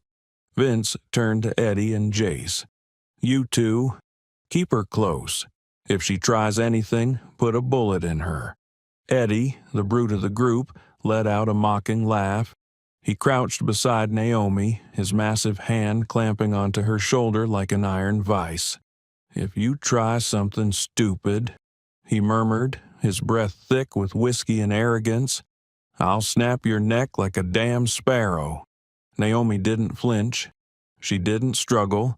She simply sat still, coiled like a serpent, waiting for the perfect moment to strike. Time dragged on. The night deepened, and the forest around them began to whisper. The distant hoot of an owl, the soft snap of a branch, a faint rustling from the darkness beyond the camp. Jace stiffened. He whirled around, gun raised, pointing into the abyss beyond the firelight. "Who's there?" Silence. His pulse quickened. His grip tightened around his weapon. "Eddie, you hear that?" he whispered, his voice betraying a trace of unease. No answer. Jace frowned. He turned slightly, just enough to glance at where Eddie had been standing. But Eddie wasn't there. A heavy sound thudded from the darkness beyond the trees. Then, nothing. The entire group froze. Every breath, every heartbeat hung in the air. Vince moved first, rushing toward the source of the noise, his gun raised, his jaw clenched. And then he saw Eddie. The giant lay sprawled on the ground, his lifeless eyes frozen wide in horror. A deep gash ran across his throat, blood pooling over the dry leaves beneath him. His massive body was as still as stone. Death had come so swiftly that he hadn't even managed to scream. No one could breathe. The group stood motionless, paralyzed by the sight before them. Shit. What the hell just happened? Tyler stumbled back a step, sweat dripping down his temple. Naomi studied their faces, reading every flicker of emotion. Fear was creeping in. Doubt was beginning to fester. "Someone's watching us," Jace whispered, his voice barely steady. "No." Vince's jaw tightened, but even he couldn't hide the uncertainty flickering in his eyes. "One of us did this. This wasn't an accident." His voice was low, deliberate, but beneath his hardened tone, Naomi could hear it. The slightest tremor of unease. Someone here is responsible. Silence fell over the group. No one spoke, but they were no longer looking outward into the darkness. They were looking at each other. Suspicion bled into their expressions, their postures tensing, fingers hovering closer to their triggers. Naomi lowered her gaze, hiding the faintest trace of a smile. The chaos she had been waiting for had finally begun. The tension in the camp was as thick as the night fog. Every man stood rigid, eyes darting, fingers gripping their weapons as if anyone around them could be the next to strike. Naomi observed their unease, knowing that with just one more push, this group would tear itself apart. Vince stood motionless, his darkened gaze locked on Eddie's lifeless body. He wasn't the type to lose his composure, but this time, something was off. Someone like Eddie didn't just get taken down so quietly, unless a professional had done it. And that made Naomi suspect one thing. This wasn't just a simple prison break. She coughed lightly, drawing Vince's attention. "Seems like you're not the only one with secrets, huh?" she murmured, her voice low, just enough to provoke without making it obvious. Vince snapped toward her, his eyes sharp as a blade. But he didn't answer. He only tightened his grip on his gun. His silence confirmed her suspicions. Moments later, the camp erupted into an argument. Tyler turned on Jace, his voice laced with accusation. "You were the closest to Eddie. If anyone did it, it had to be you." He snarled, his handgun raised. Jace flinched, stepping back. "Don't pin this on me. You were just as close." Naomi seized the chaos, subtly shifting toward the fire where Vince stood alone. Feigning exhaustion, she leaned slightly toward him. "Who were you working for, Vince?" He turned, scowling. "What the hell? I know you're not some low-level thug," Naomi pressed, her eyes glinting in the dim firelight. "A guy like you doesn't need to run like this. So why are you?" Vince clenched his jaw. He knew Naomi wasn't easily fooled. No matter how tightly they bound her, she would always find a way to cause trouble. She met his gaze head-on. "You're not just some runaway convict, are you?" Vince exhaled sharply, his teeth grinding. Then, suddenly, he laughed. But it wasn't a laugh of amusement. It was sharp, dangerous, tinged with something triumphant. "You're sharp, Carter," he murmured. "But I'm not running just to survive like the rest of these idiots." Naomi narrowed her eyes. He leaned in, his breath warm against her ear. "I have a mission, and if you're not careful, you'll be the first pawn taken off the board." Naomi's heart pounded. He wasn't just a fugitive. He had a purpose. And that was the most dangerous thing of all. Jace fixed his gaze on Naomi, his eyes as cold and merciless as a wolf preparing for the kill. He had received the order from Vince. Eliminate her immediately. Without hesitation, he drew a sharp dagger from his belt. The blade caught the flickering firelight, casting a lethal gleam. Naomi felt the deadly intent radiating from him. There was no time to think, only to react. She observed every minute movement Jace made. He was no ordinary thug. His stance, the way he held the knife, everything pointed to rigorous training. But that was also his weakness. The trained ones followed patterns, and Naomi knew how to exploit that. Jace lunged, striking like lightning. The blade sliced through the air, aiming straight for her throat. Naomi twisted her body just in time, feeling the cold edge of the metal graze past her skin. Without a second's delay, she countered, driving her elbow hard into his chest. Jace staggered but kept his footing. He bared his teeth in a smirk. Fast, but not fast enough. He came at her again, his attacks sharper, more precise. Naomi retreated, using the environment to evade him. But Jace wasn't the type to be easily misled. He pressed forward relentlessly, forcing her into the narrow space between two trees, cutting off all escape routes. Yet Naomi didn't panic. She was waiting for the right moment. And then it came. As Jace swung his knife again, she feigned a dodge to the left, making him believe she would evade in that direction. The second he adjusted his strike, she abruptly shifted course, flipping backward to the right. Jace blinked. He had taken the bait. In a split second, Naomi seized his knife-wielding arm and twisted it at a brutal angle. A sickening crack echoed through the night. Jace roared in pain, the dagger slipping from his grip. Not wasting a second, Naomi spun and delivered a forceful front kick to his chest. The impact sent him flying backward, slamming against the tree. Before he could regain his breath, she snatched the fallen dagger and drove it straight into his heart. Jace's eyes widened, not in pain, but in shock. He struggled to speak, but blood filled his throat before he could form a single word. Naomi watched him, her breathing ragged. "You picked the wrong prey." Jace slid down against the tree, his breath fading. His body convulsed once, then went still. But Naomi had no time to rest. A gunshot rang out from the other side of the forest. She whipped around, spotting Vince standing a short distance away, his gun aimed directly at her. "I had a feeling you weren't an easy target," he murmured, his voice low and laced with danger. Guess I'll have to finish you myself."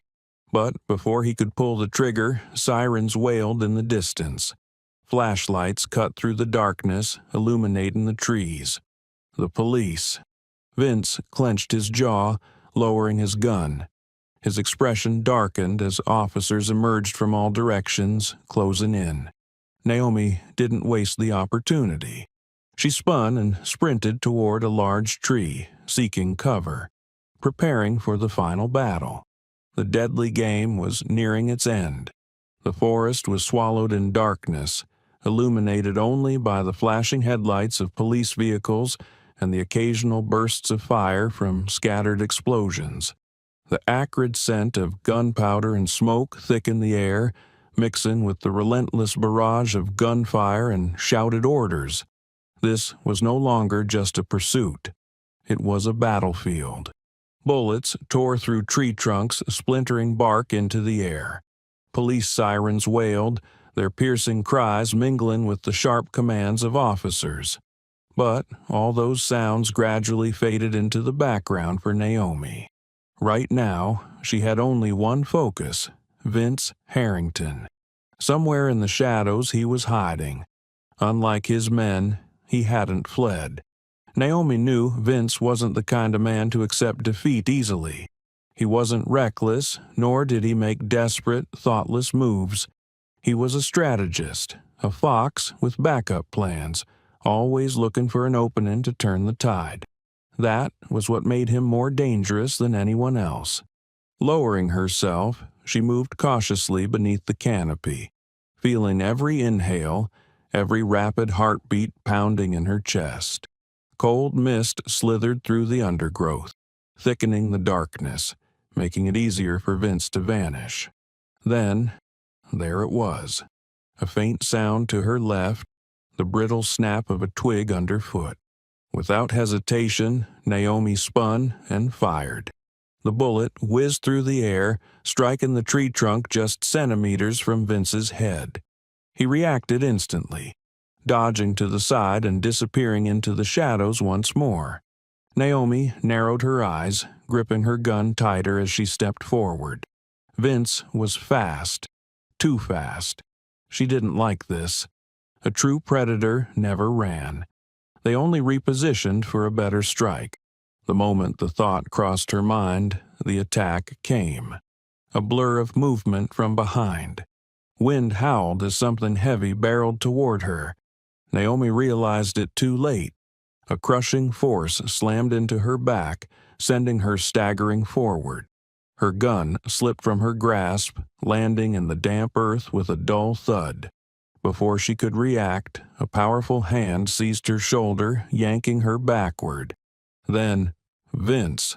Throwing his full weight on top of her, he pinned her to the ground, his arm locking around her throat like an iron vise.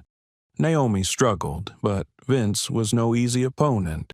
His muscles rippled, tightening even more as she tried to break free. Her breath hitched, and the air in her lungs thinned with every second.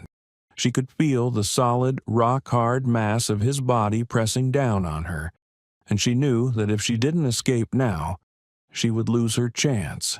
Without hesitation, Naomi raised her hands, digging her thumb and forefinger into his eyes and pressing hard. Vince let out a guttural roar, his grip loosening instinctively. Seizing the opening, she gathered all her strength and drove her knee straight into his stomach. Vince staggered back, but didn't go down. He wobbled slightly before regaining his balance, his darkened eyes burning with rage. Naomi didn't wait for his counterattack. She lunged forward, swinging a punch straight at his jaw. The impact snapped his head back, but Vince remained standing. Almost instantly, he retaliated, throwing a powerful hook aimed at Naomi's face. She tilted her head just in time, but the punch still grazed her cheek, leaving behind a sharp, searing sting. They clashed again, like two predators locked in a battle to the death. Vince tried to overpower her, but Naomi relied on speed and precision to evade his attacks, delivering calculated kicks to his knees and ribs. Every strike she landed was intentional. targeting his vulnerabilities. Yet, despite her relentless assault, Vince remained on his feet. He was still grinning, still looking at her with that condescending gleam in his eyes. "Not bad, Carter," he exhaled sharply, smirking. "But you know you can't win, don't you? You're fighting for a rotten government, a system that discarded you the moment you were no longer useful. I used to believe in it too, just like you. But in the end, I saw the truth. We're nothing more than expendable pawns." Naomi didn't respond. She knew exactly what he was trying to do. Get inside her head, make her doubt herself. But she wasn't going to fall for that. Vince was a manipulator, a master of psychological warfare, but not with her. She focused on only one thing: taking him down. She attacked again, abandoning defense and throwing all her strength into her strikes. A forceful punch to his ribs made Vince falter for a split second, but he quickly blocked her next kick. They grappled, their bodies locked in a tense struggle, rolling across the damp ground. Naomi could feel her heartbeat hammering in her chest, the sweat dripping down her forehead. Vince was stronger, but she was faster, more agile, more precise. And then, the decisive moment arrived. Naomi twisted her body, using the very joint lock she had learned during her time with the SEALs, trapping Vince's arm and wrenching it forcefully. He roared in pain, but this time he couldn't break free. She threw her full weight into the maneuver, pinning him to the ground, tightening her grip until he was forced to his knees. 1 second, 2 seconds, then 3. His resistance weakened, his strength ebbing away. Just then, headlights flashed from behind. The police had surrounded the area.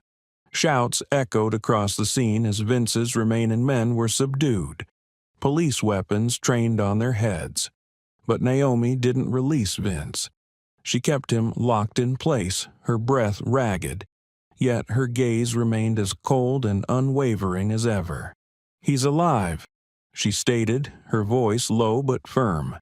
A police officer stepped forward, hauling Vince to his feet and snapping cold steel cuffs around his wrists.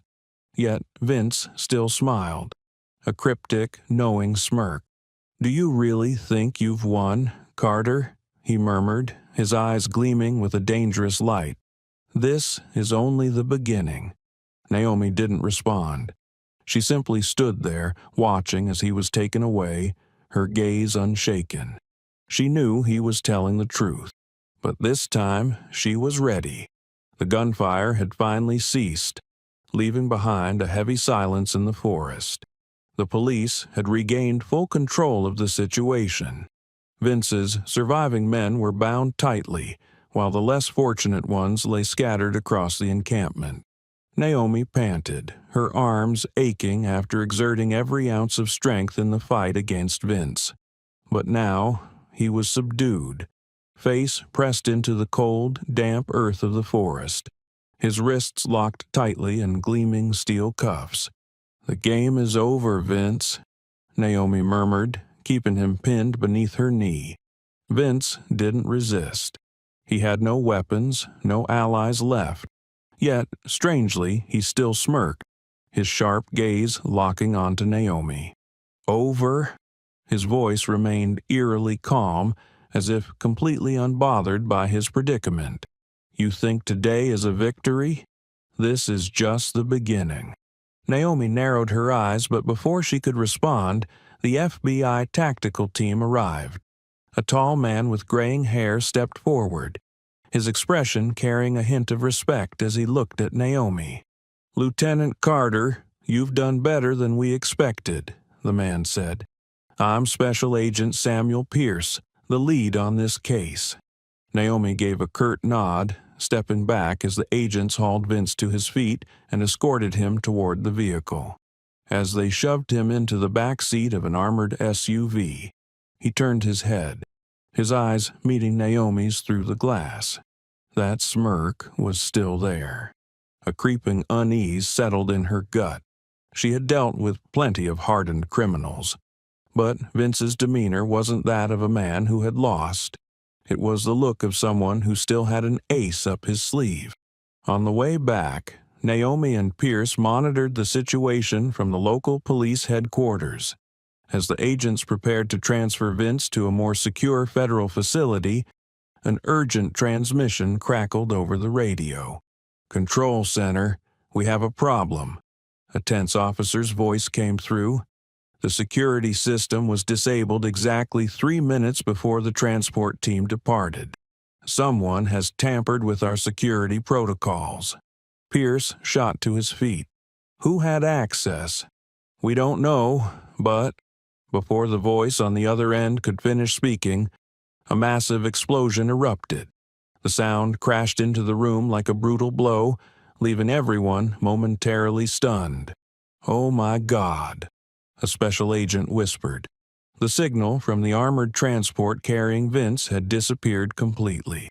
Naomi immediately grabbed the radio. "Initiate an investigation now. We need to get to the scene immediately."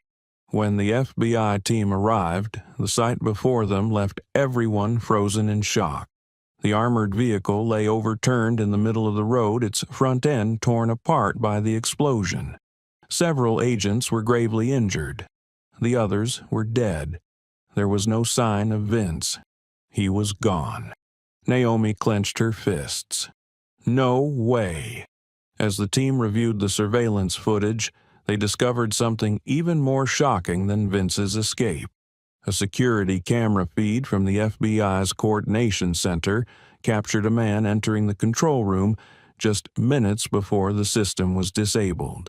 He was dressed in an impeccably tailored suit, his posture confident, his movements deliberate, like he knew exactly what he was doing. When he turned to face the camera, Naomi felt like she had been punched in the gut.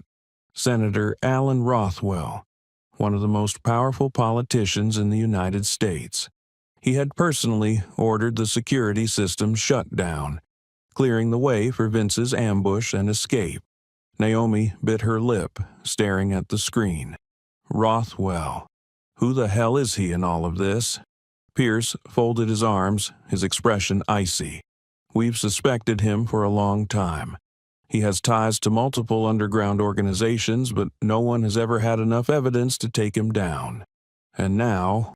Naomi didn't respond. She just kept her gaze locked on Rothwell's face on the screen. She had thought Vince was her biggest enemy. But now, the truth was clearer than ever. Vince was just a pawn in a much larger game. The real mastermind was still out there. Not only did he have power, but he also had the ability to manipulate the government itself. And if he could orchestrate Vince's escape this effortlessly, it meant that Naomi, and everyone hunting him, was already in danger. She took a deep breath, her eyes colder, sharper than ever. This isn't over. Naomi stepped into the FBI interrogation room, where dim lighting cast long shadows over the cold gray walls. She was used to places like this, where truth and lies blurred together, where the smallest decisions could alter the course of a life.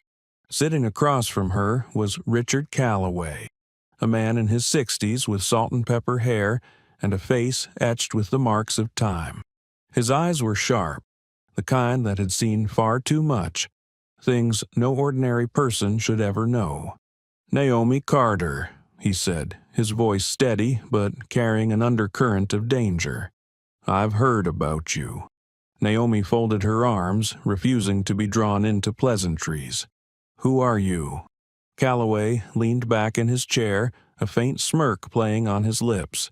"Former CIA operative. Spent over 30 years working for the government. But now, I no longer serve them." Naomi narrowed her eyes. "Did you work with Vince Harrington?" Calloway chuckled, a flicker of something unreadable passing through his gaze.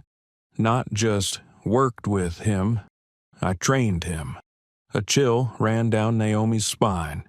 She had known Vince was a former operative, but she hadn't expected him to be trained by one of the CIA's most dangerous men. "So, why are you here?" she asked, her voice laced with suspicion. Calloway tilted his head slightly, his cold gray eyes locking onto hers. "To warn you. You think Vince is your biggest threat? You're wrong. There's a force far greater than him, an organization embedded deep within this country's political and military systems. And they're the ones who orchestrated his escape." Naomi's fists tightened. "You're talking about Rothwell?" Calloway nodded, but his expression made it clear that Rothwell was only a small part of something much bigger. "Rothwell is an important piece," he said, "but he's not the one pulling the strings. He's just a middleman, a link in a vast and intricate network, a secret organization that has existed in the shadows for decades, manipulating politics, the military, even intelligence agencies. We call them the Dominion." Naomi leaned forward. "The Dominion?" Calloway gave a slow nod. "They don't exist on paper. No records, no trails. But they control the government from behind the scenes. Vince was just a failed pawn in their larger scheme, and Rothwell is merely following orders. But the true mastermind remains a mystery." Naomi exhaled slowly. She had thought she was chasing down a fugitive criminal, but now she realized she had stepped into something far bigger than she had ever imagined. "Then why are you here?" she asked. "Why help me?" Calloway watched her for a moment before speaking slowly. "Because I was once part of the Dominion, too. But then I realized they're not just manipulating the government, they're preparing for a full-scale coup." Naomi froze. "What do you mean?" Calloway leaned forward, his voice dropping to a grave whisper. "They're engineering a crisis, a series of events designed to cripple the government, to erode the public's trust in the system. And when the moment is right, they'll step in and seize control." Naomi felt her heartbeat quicken. This wasn't just about Vince or Rothwell anymore. This was a war, a real war, to protect the very freedom she had once fought for. "You have two choices, Carter," Calloway said, his gaze sharp as steel. "One, you walk away. Forget everything. Go back to whatever quiet life you've carved out for yourself in the woods. Or two, you join me. We find the head of the Dominion and stop them before it's too late." Naomi stared at him. A part of her wanted to refuse. She had left the military to avoid battles like this, but the other part, the part that couldn't ignore injustice, was already prepared to fight. She took a deep breath. "I need to know everything you have." Calloway gave a faint smirk. "I figured you'd say that." He slid a thick dossier across the table. Inside were classified documents, surveillance photos, and a list of names, people tied to the Dominion. Naomi swallowed hard, her eyes flicking back to Calloway. "This is real?" Calloway didn't answer right away, but the look in his eyes told her one thing. She had just stepped into a war she could never walk away from. Naomi sat in the minimalist conference room of the FBI headquarters, her eyes fixed on the dossier in front of her. The information inside didn't just expose a dark conspiracy. It placed a heavy decision on her shoulders.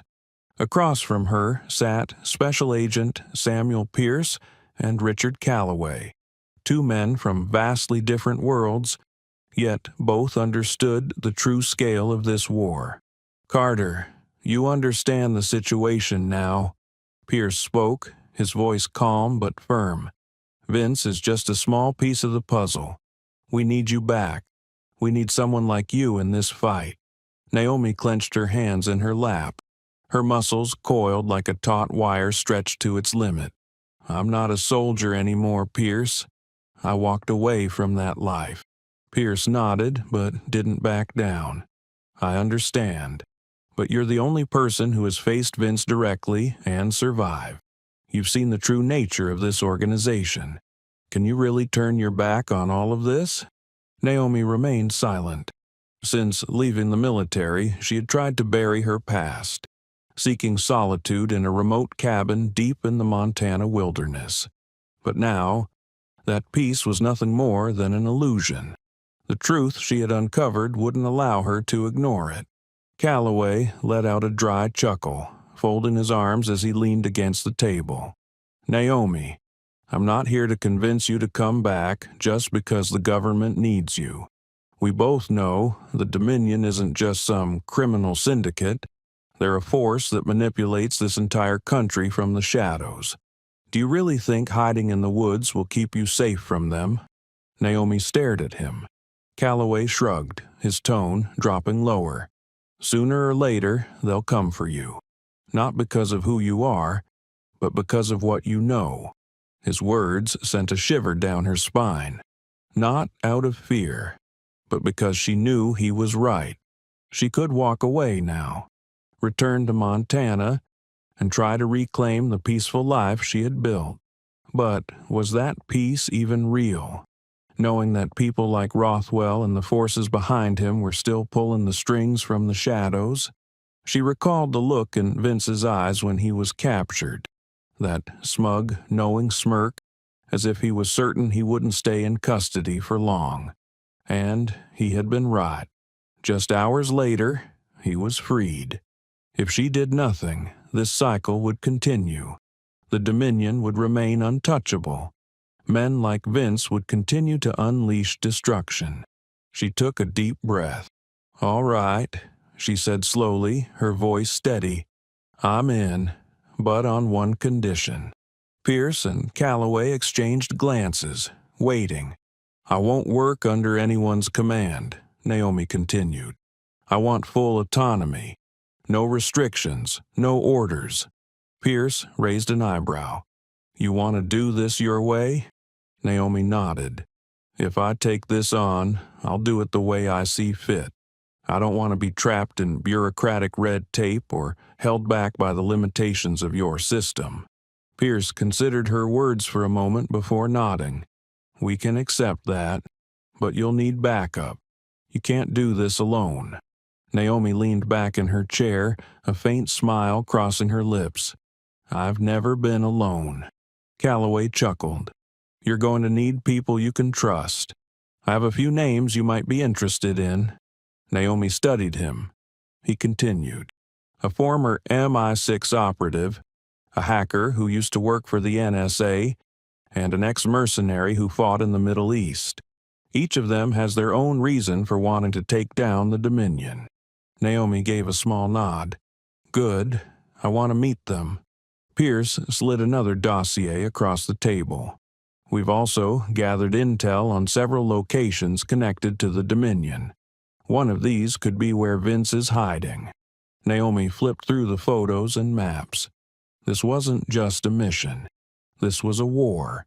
And this time, she wasn't fighting for the government, the military, or any organization. She was fighting for herself.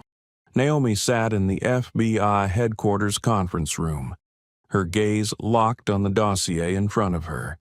The information inside didn't just expose a dark conspiracy. It placed a critical decision on her shoulders. Across from her sat Special Agent Samuel Pierce and Richard Calloway, two men from entirely different worlds, yet both understood the full scale of the war they were about to fight. "Carter, you understand the situation now." Pierce spoke, his voice calm but firm. "Vince is just a small piece of the puzzle. We need you back. We need someone like you in this fight." Naomi clenched her fists, hesitation creeping in. She had left the military to escape battles like this, but what she had just uncovered wouldn't allow her to turn a blind eye. Calloway smirked, his eyes cold and calculating. "Naomi, I'm not here to convince you to come back just because the government needs you. We both know the Dominion isn't just another criminal organization. Do you really think hiding in the woods will keep you safe from them?" His words sent a chill down her spine. Not out of fear, but because she knew he was right.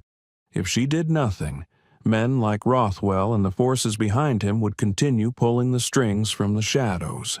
Naomi took a deep breath, then lifted her head, meeting their gazes head-on. "All right, I'm in," she said, "but I want full autonomy. No restrictions, no orders." Pierce raised an eyebrow but nodded after a moment. "We can agree to that, but you'll need a team." Naomi let out a small, knowing smile. "I've never been alone." With her combat expertise and intelligence-gathering skills, Naomi quickly assembled a small team of people she could trust. Elliot Graves, a former MI6 operative with brutal combat skills. Isabel "Izzy" Moreau, a genius hacker who once worked for the NSA. Marcus Kane, an ex-mercenary with a personal vendetta against Vince. After an intense and relentless pursuit, Naomi and her team finally tracked Vince down to a safe house on the outskirts of Chicago. This time, there was no one coming to rescue him. When Vince was captured, he showed no signs of worry. Instead, he smirked and leaned in close to whisper in Naomi's ear, "You think you've won? This is only the beginning." Naomi ignored his threat. She wasn't interested in mind games, only the truth. At FBI headquarters, Vince was held in a high-security interrogation room under 24/7 surveillance. Naomi and Pierce took charge of the questioning. "Vince, we both know you're just a small part of this operation," Naomi said, her voice cold and sharp. "Tell us what the Dominion really wants." Vince leaned back in his chair, taking a slow breath before letting out a quiet chuckle. "What do they want?" he mused. "It doesn't matter. Whether I talk or not, it's already in motion. You can't stop it, Carter." Naomi leaned forward. "We found documents detailing the Dominion's plans. A crisis is coming, isn't it?" Vince smirked. "You're smart, Carter, but not smart enough." He began speaking of covert operations, manufactured attacks, political manipulation, a conspiracy capable of bringing down the entire government.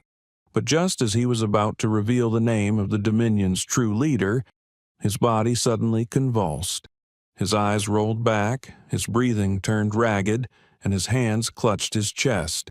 Naomi's instincts kicked in instantly. "Get a medic in here now." But within seconds, Vince collapsed onto the table, motionless. Doctors rushed in immediately, but it was too late. The autopsy report later confirmed the cause of death as a sudden heart attack. No traces of poison. No signs of any lethal substances in his system. But Naomi didn't believe it. She had seen men erased like this before. This was a classic method used by organizations like the Dominion, a synthetic toxin designed to self-destruct within minutes, leaving no trace, making death appear natural. It meant only one thing. Someone in the Dominion had ordered Vince's execution remotely. Pierce approached her. "We've hit a dead end. Vince was our only lead." Naomi shook her head. "Number. He wasn't our only lead. He was just a pawn." She recalled Vince's final words in the interrogation room.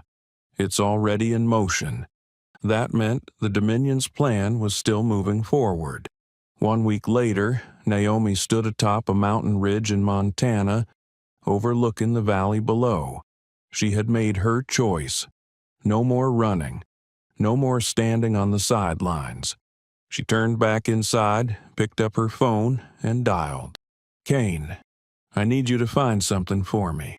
On the other end, Marcus Kane let out a quiet chuckle. "I knew you wouldn't walk away." Naomi smirked faintly. "I never learned how to." She put the phone down and gazed into the distance. The war wasn't over. But this time, she was the one making the rules. Naomi stood still on the mountainside, the cold wind rushing through the trees, carrying the scent of damp earth and the crisp moisture of the early morning air. It had been a week since Vince was captured and killed right inside the interrogation room. A week since she realized that the real war had yet to begin. Vince was just a pawn. Rothwell was just a pawn.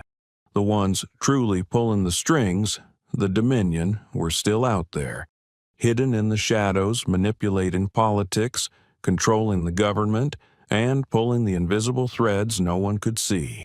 They didn't just have power. They had time. They had existed for decades, infiltrating every corner of the system. Naomi knew she couldn't take them down in a day, a week, or even a month. This war would be long. She took a deep breath, feeling the sharp cold bite against her skin. She could go back to her cabin, pretend none of this had happened. She could ignore the truth and return to the quiet, reclusive life she had once wanted. But that wouldn't change a thing, and she wasn't the kind of person who ran away. The phone on the wooden table inside her cabin buzzed. Naomi turned and walked inside, picking it up. "Carter here." Marcus Kane's voice came through the line. "I found what you were looking for." Naomi didn't ask for details. She trusted Kane, and if he said that, it meant they had a new lead. "Good," she replied. "Send me everything." A moment later, a message appeared on her phone. It was a photograph. A middle-aged man in a gray suit shaking hands with a high-ranking politician on national television. Jonathan Mercer. Naomi scrolled through the attached intel. Mercer, a wealthy businessman, a military investor, and, if Kane's information was correct, one of the masterminds behind the Dominion. She stared at Mercer's face on the screen. This man wasn't some fugitive on the run, nor was he someone like Vince who had to operate in the shadows. Mercer walked in the open, appearing in newspapers, shaking hands with world leaders, standing in plain sight. And he was one of the ones pulling all the strings from behind the scenes. Naomi tightened her grip on the phone. She knew she had just stepped into an entirely new playing field. Taking down an underground organization like the Dominion wasn't the same as hunting down a criminal syndicate. They had power, wealth, and political influence. If she continued down this path, there would be no turning back. She glanced around her cabin, her small sanctuary in the world, the place she had built for herself after leaving the military. A part of her wanted to stay here, to hold on to the peace she had earned through blood and sweat. But another part, the part of her that refused to stay silent, knew she couldn't. She stepped toward the corner of the room and pulled open an old wooden chest. Inside were the tools she had sworn never to use again: weapons, intelligence files, maps. She lifted a Glock 19, feeling the familiar weight in her hands before sliding a magazine into place. Naomi holstered the gun, threw on her leather jacket, and stepped outside. She had spent her entire life fighting, and this time she was going to fight her way. The war wasn't over, but this time she was the hunter. Naomi Carter has chosen the most difficult path, hunting down a shadowy organization whose power extends across the political and military systems. Her war isn't over. It has only just begun. Will she succeed in taking down the masterminds behind the Dominion? Or will she become their next target? Do you think Naomi should continue the fight alone? Or should she seek more allies to stand against this dangerous force? Share your thoughts in the comments below. If you enjoyed this story, don't forget to like, share, and subscribe to the channel so you won't miss the next thrilling episodes.